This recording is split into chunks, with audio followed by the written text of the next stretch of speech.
The pay summary report in Fergus makes payroll easier by compiling timesheet data into one clear and easy to understand view. To get started, go to the Reports menu at the top of Fergus and select Pay Summary Report. You'll see a list of your employees and their time entries for the selected period. By default, it shows 1 week, but you can switch to fortnightly or monthly views if needed. You can also adjust the date range on the right. Just remember to click Run to apply your changes. Need a copy? You can quickly download the report as a CSV file for use outside of Fergus. On the left of each employee's row, you'll see options to lock time entries once they've been filled in.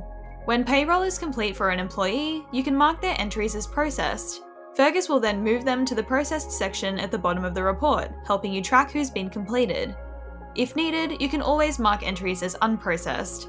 And that's it! The Pay Summary Report in Fergus streamlines payroll by organising employee time entries so you can spend less time sorting through data manually.